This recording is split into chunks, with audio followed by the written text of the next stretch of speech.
My guest for today at the Capital Show is Fred Fleitz. He's senior fellow at American First Policy Institute, also a former chief of staff of the Trump National Security Council. Mr. Fleitz, you're welcome. You spent 19 years of your time in the CIA. So this is why my first question will be how the CIA is involved in the potential deal embracing Israel, Egypt, Qatar, and Hamas to stop the war in Gaza.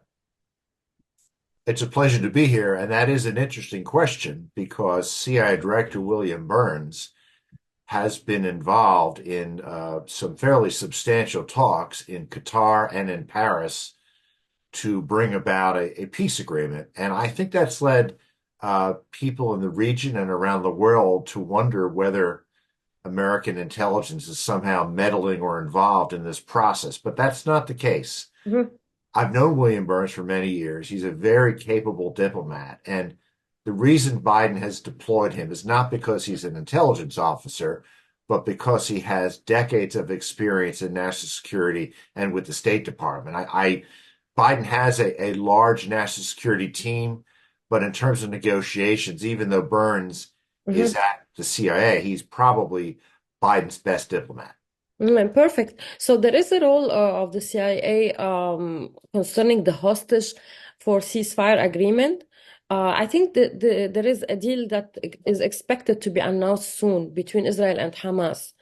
Your approach or your infos on this? Well, I'm hearing that we may be getting close to another hostage swap Mhm. that would involve another halt in hostilities. They would be freezing hostilities. Israel's been ready to do this for some time. Hamas has been dragging its feet. It's been asking for things that Israel could not agree with, such as Israel has to completely withdraw from Gaza before it would agree to anything, or all Hamas prisoners have to be released. I think a number of states are leaning on Hamas to ask them to come up with some more reasonable conditions, and I'm hoping we'll get an agreement. hmm Recently, Thomas Friedman wrote a column at New York Times. It's titled "A Biden Conduction for the Middle East is Forming and It's Big." He started by saying that it will include a demilitarized Palestinian state. There is a strategy realignment in the Middle East. It aims at strategic stability. Well, in your opinion, do you expect all these strategic steps to succeed? Well, I wrote an article today in the journal American Greatness on this that your viewers can look at. It's in English.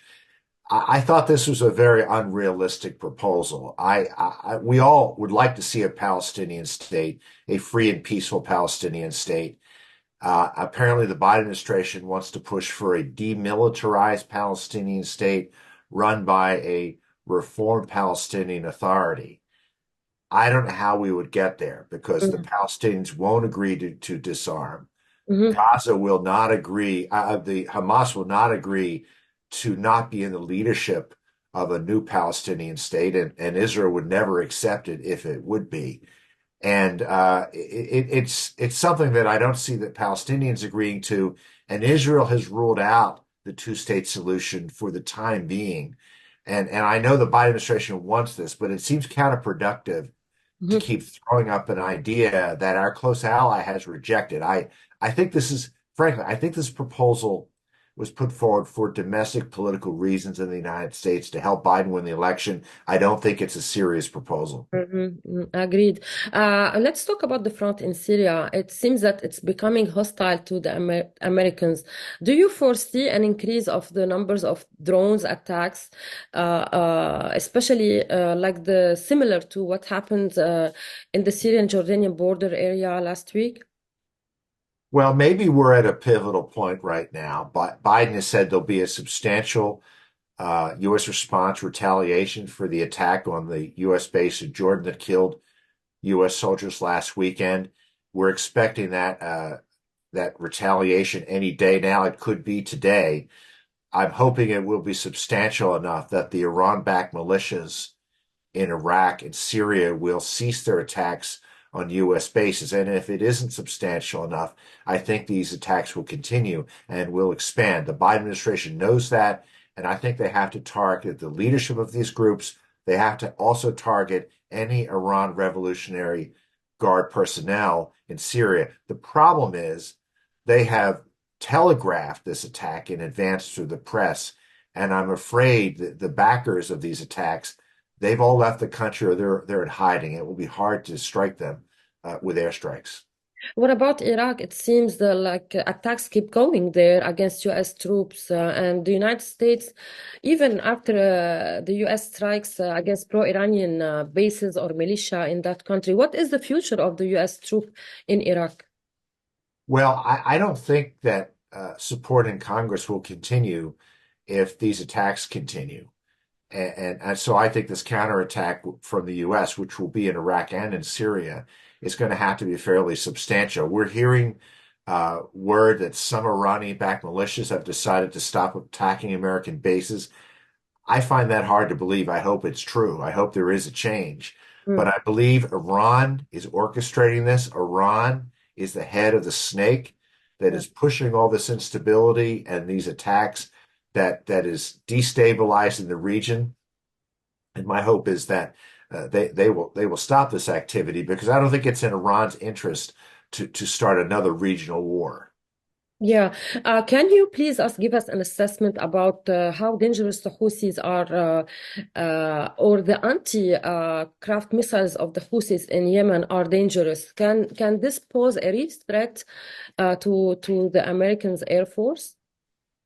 Well, the Houthis are an Iran-backed terrorist proxy, and they've been called by the Wall Street Journal one of the world's most dangerous terrorist groups. Mm. And that's because they have ballistic missiles and attack drones with a range of 1,000 miles. I don't know what that is in kilometers, but they can hit Israel and they can hit the Persian Gulf coast of Saudi Arabia. They can flying them all over the Arabian Peninsula to hit Yeah. targets on the other Mhm. side. These are weapons that the Houthis did not need for the civil war, and they all came from Iran. And they're able to do enormous damage on shipping in the Red Sea. They could cut off shipping in the Red Sea. They could render the Suez Canal unusable because ships, and we know right now ships are going around Africa. I think that makes them a very dangerous group. They are also being armed by Iran.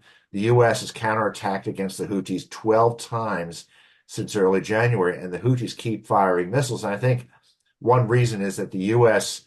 Responses to these attacks has not been substantial enough, and I think the U.S. will be ratcheting up those Mhm. responses. Mhm. Recently, Iran is trying to expand her power in the region, especially in Africa. And now Iran is providing the Sudanese army very advanced drones. How do you see this development, especially that the geographic position of Sudan near the Red Sea? You know, it's just so disappointing to see that Iran is trying to recruit more proxies to destabilize yet another region. And why the Iranians are meddling in Sudan, I don't know, but I just think that given the problems this country has, the very difficult civil war and the collapse of their government, the fact that Iran is swooping in to take advantage of the instability there, it's frankly disgusting. Yeah, we know that foreign policy is very important for any candidate for the presidency. So President Trump would have a foreign policy a strategy. So what do you think he will do? What he will say? What it will be his concern? President Trump will push forward and a decisive foreign policy. Will have a strong president again, who I think will promote global security.